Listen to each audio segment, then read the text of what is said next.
बरेली की rubber factory मामले में बॉम्बे हाईकोर्ट का फैसला आने के बाद अब बरेली के विकास को पंख लगने का रास्ता साफ हो गया है। मंत्री, सांसद और विधायक लंबे समय से बरेली में एम्स और इंडस्ट्रियल कॉरिडोर की मांग कर रहे थे। पूर्व केंद्रीय मंत्री व सांसद संतोष गंगवार और सांसद धर्मेंद्र कश्यप से लेकर मंत्री डॉक्टर अरुण कुमार और विधायक डीसी वर्मा बरेली में एम्स लाने की पैरवी कर रहे थे। मुख्यमंत्री के कई दौरों के बीच जनप्रतिनिधियों ने इन मांगों को योगी आदित्यनाथ के सामने भी रखा था। अब लंबे समय से विचाराधीन रबर फैक्ट्री की अरबों रुपए की जमीन के मालिकाना हक को लेकर आए फैसले के बाद बरेली के विकास को रफ्तार मिलने की संभावना है। बॉम्बे हाई कोर्ट के फैसले के अनुसार रबर फैक्ट्री की जमीन पर राज्य सरकार को मालिकाना हक दिया गया है।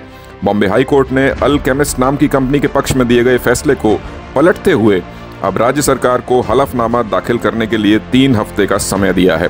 फैसला आने के बाद रबर फैक्ट्री के कर्मचारियों में भी खुशी की लहर दौड़ गई है। फैक्ट्री के करीब 1400 कर्मचारियों को करोड़ों रुपए का बकाया मिलने की उम्मीद जाग उठी है। बॉम्बे हाईकोर्ट के अहम निर्णय के बाद रबर फैक्ट्री की जमीन पर मालिकाना हक मिलने के बाद राज्य सरकार तय समय में हलफनामा दाखिल करके अपना पक्ष रखेगी। जमीन मिलने की राह खुलने के बाद अब बरेली की इस 1300 एकड़ जमीन पर एम्स और इंडस्ट्रियल कॉरिडोर बनने की संभावनाएं भी प्रबल हो गई हैं। फैसला आने के बाद वन मंत्री डॉक्टर अरुण कुमार ने दावा किया कि रबर फैक्ट्री की जमीन पर एम्स की स्थापना के साथ ही इंडस्ट्रियल कॉरिडोर बनाने की पहल भी तेजी से आगे बढ़ाई जाएगी।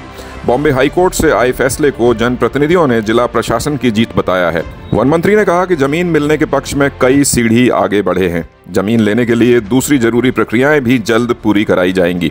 सितंबर माह में यूपीडा के अधिकारियों ने 1000 एकड़ भूमि में इंडस्ट्रियल कॉरिडोर बनाने के लिए रबर फैक्ट्री की जमीन देखी थी। इंडस्ट्रियल कॉरिडोर बनाने के पीछे रोजगार और आर्थिक विकास को लक्ष्य बनाया गया था। यूपीडा के अधिकारियों ने मीरगंज एसडीएम और राजस्व टीम के साथ रबर फैक्ट्री की जमीन पर पैमाइश करके राजस्व दस्तावेजों का निरीक्षण भी किया था। दरअसल सिंथेटिक्स एंड केमिकल्स यानी कि रबर फैक्ट्री की जमीन पर बड़े बड़े प्रोजेक्ट लाने के लिए लखनऊ से दिल्ली तक कई बार तरफदारी हो चुकी है।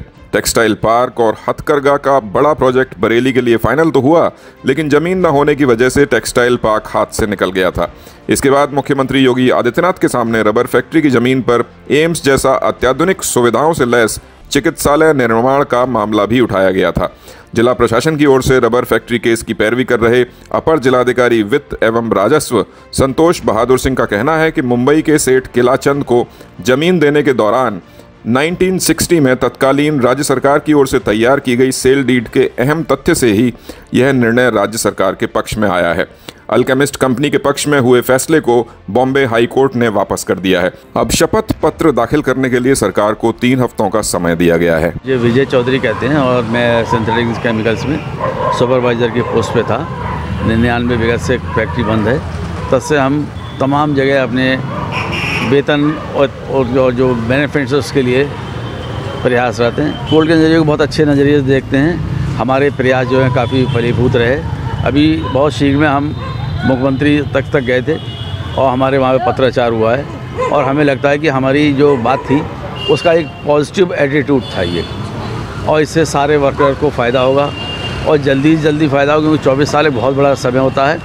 इसमें अधिकतर लोगों की डेथ हो गई है, जैसे कि 600 लोग लगभग, और जो लोग बचे हैं वो काफ़ी आयु पे आ चुके हैं। तो ये जो मुख्यमंत्री जी का और जो यहाँ बरेली का प्रशासन है या जो मेरे खासतौर से कमिश्नर महोदय हैं, उनसे हम लोग कई दफ़े मिले थे और कार्यक्रम हमने डॉक्यूमेंट दिए। हमारी हर बात का एक डॉक्यूमेंट है। हम कोई क्रेडिट नहीं लेना चाहते हैं, क्योंकि ये जो जीत हुई है ये उत्तर प्रदेश सरकार योगी जी की जीत हुई है।